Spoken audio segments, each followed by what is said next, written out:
First time I met Tommy, I probably had maybe a year on the job or so, and we were doing a work party in this very building, like right below where we're sitting right now.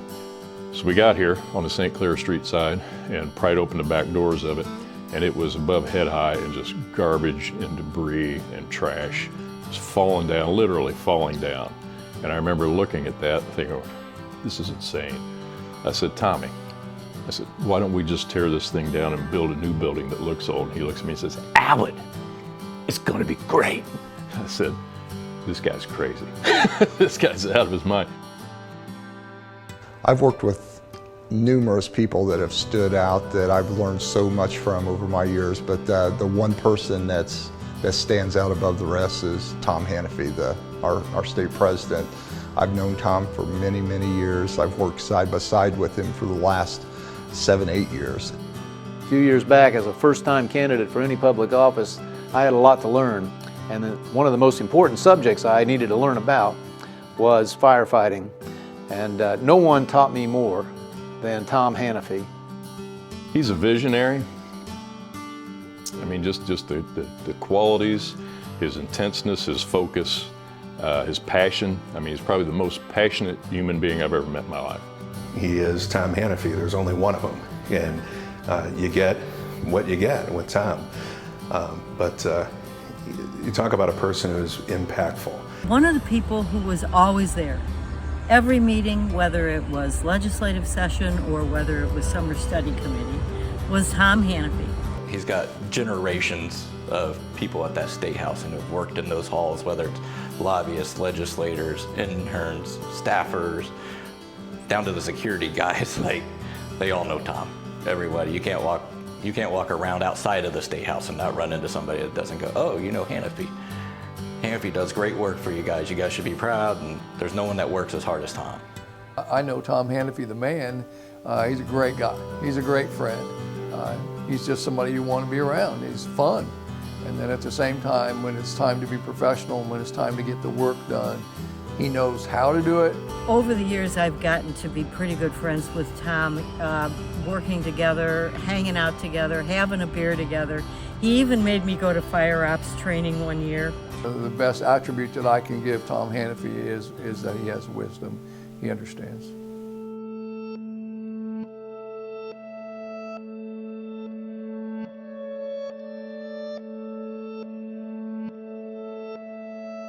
I was born in 1954. I grew up in Queens. My dad got killed in an industrial accident. He was an Irish immigrant.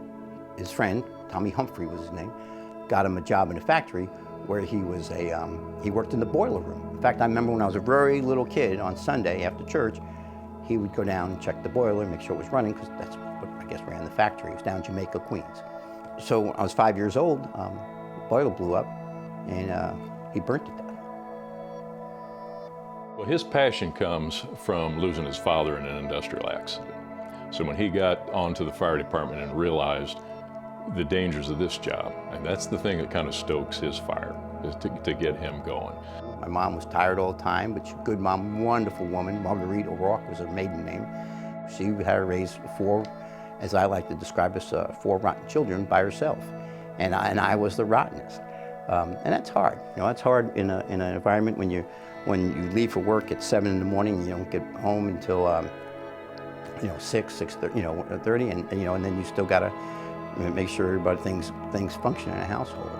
And she was commuting back and forth to Manhattan on the subway, and anyway, but she was a good mom. She was a loving mom. I had 3 older sisters that were, and we got through it. I escaped by going into service. Lucked out there, and then wound up by accident working social services in Indianapolis after I got out of service. A guy named Greg Rack, Larry Rack's brother, said something to me about he's going to go apply for the fire department. And I applied, and I got on.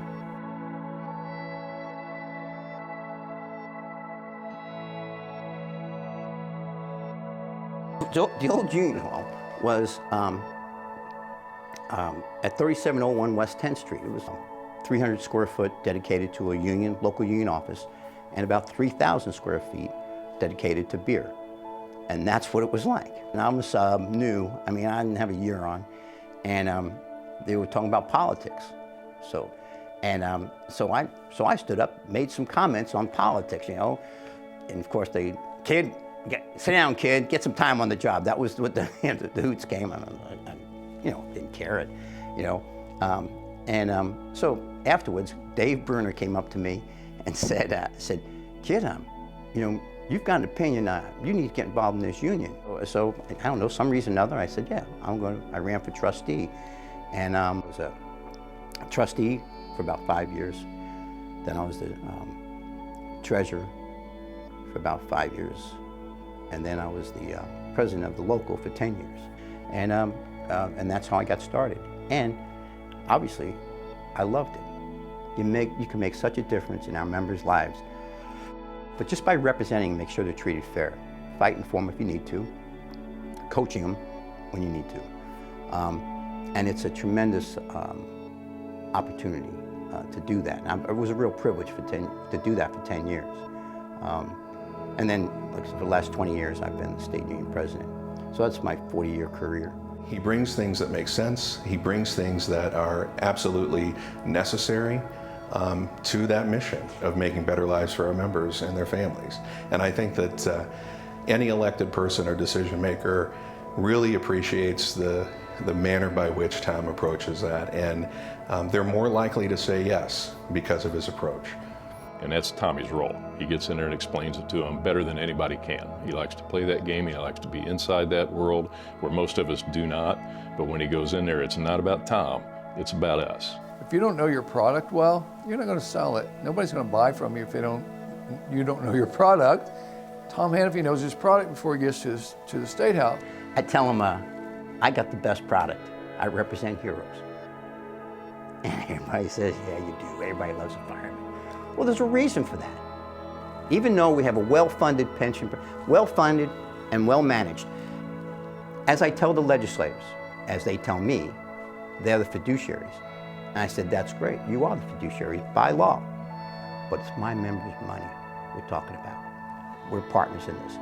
And they all say, they all agree, they all nod. I said, you're right, Tom. My job is to watch you, the future, because you guys will screw it up. We talked to Senator Boots, who's now retiring. He says, yeah, we will. But Phil Boots and I, for the last 10 years, have been pretty good partners looking out for the pension. Came to the State House in 2006 and was on the Pensions and Labor Committee. 2 to 3 years later, I was made president, or chairman of the Pensions and Labor Committee, and got to know Tom when he first came in and, you know, advocating for the fire services in the 77 fund. He's been a great advocate for that. Over the years, Tom has significantly changed the statutory structure for how the police and fire departments are run in the state of Indiana. He has done really well for you guys, and it was all because one little thing at a time. We don't come with stupid stuff. I'm not going to come in there and, what is the old saying? I want it all, I want it now, I want it free. Well, that doesn't work. And there's no revolutions in that State House. There's none. It's evolutionary. You walk in, you get little things done. Having the skill that Tom possesses cannot be overstated how important it is. If I were to choose one person in the lobby, and there's a bunch of them, who I believe was the most respected in the Indiana House of Representatives and the Indiana General Assembly, it would be Tom. One of the things that he's excellent at is labor management relations. And you've got to have a good basis to where you can be on a speaking terms with whomever the powers that may be, whether it's at the state legislature, city county council, even smaller township trustees and different people like that. When those critics, those sometimes hateful people, you listen to them. The problem we have today is people shut people off. I know what's best for you. No, you don't. No, I don't. I don't know what's best for you. How are you telling me what's best? You know, listen. You know, take time to listen and be respectful. His absolute goal is to help the firefighters and to help their families, and his entire life has been dedicated to that. And I would hate to see anybody in time not realize everything that we have, and that he was the catalyst for that. My politics is our members and their families, and I mean that. Understand, I have personal opinions. I'm an opinionated person, but I don't mix my personal opinions ever with what I do representing my members. That kind of thing isn't common in the General Assembly.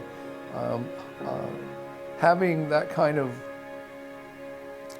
cooperation between Republican and Democrat, it's not uncommon, but when it comes to our bills, they're usually, if not always, unanimous. That doesn't happen by accident. It's because Tom Hanify took the time to build relationships with legislators on both sides of the aisle. And he understands the importance of bipartisan work, and we've done a lot of it, and all of it's been bipartisan. So again, it comes back to Tom's wisdom. And the majority of the things, and I can't say 100% of the things, but the majority of things that Tom has brought to my attention and asked for help on have been more than reasonable and easily accomplished. If you're in this office, if you take one of these positions, listen, I've made lots of mistakes. I've argued with everybody. That's a hobby for me. But that's recreation. But I've had arguments with over issues, and I've been wrong once or twice. You won't find any individual that's more dedicated to this union. He sacrificed so much, sacrificed time and family to lead us and to do things for us. I just want to say personally and on behalf of, I know, countless other Hoosiers, thank you, Tom, for a great career. Thank you for all the ways in which you've made Indiana a safer and better place to live. Tom, congratulations on your retirement. Indiana Fire Service is far, far better because of your service, and not only at IFD, but in the union. I got to tell you, there is no more respected member in the hallway in the Indiana State House than Tom Hanify. You are the best. You understand how to treat people. You understand how to take no with grace and dignity, and you are going to be sorely missed. It's hard for me to imagine Indiana firefighting or Indiana, frankly, without Tom Hanify. I guess we all get old and move on, but I certainly hope that people remember him and his legacy on this job. He's become a great friend. I think he's a great guy. Easy to talk to, easy to get along with. He's a great, once again, as I said, he's a great advocate for the members of the 77 Fund. He works really, really hard. I have often said over the years that Tom is probably one of the most successful lobbyists in the State House. You've taught me more than I could ever imagine. Thanks for being a friend, personally, and thanks for all you've done for our members, not just here at the local, but across the state. And wish you well in your next chapter, and I know you're going to be on a fixed income, so you can always come by and get that free cup of coffee and tell me what I'm doing wrong. Tommy, I know you're crazy. There's days I'd take a bullet for you, and there's been a few days I'd probably put one in you, but I love you like a brother. I know what this guy's done for the job. Tom, you're retiring. I'm not quite sure what that's going to mean for a guy like you, because I know you can't sit still, but good luck, my friend. Well, Tom, you're a great friend, and you're a great asset to the fire service. I hope, again, we'll see you in the hallway a lot. Thanks for being you, and thanks for all of the work over these years. I'm going to be retired on June 3rd from this. I'm giving this job up. I think I'm going to leave it better than I found it. I'm confident. I know people that are coming are going to do better. I know that, and I'm proud of that. I don't even think we know the level by which he's been impactful in the fire service in Indiana, and maybe even beyond, in creating what the fire service is today, and mainly always with one focus, and that has been to help members and their families live better, retire better, and enjoy their careers, and focus on living longer and being safer in an inherently dangerous profession.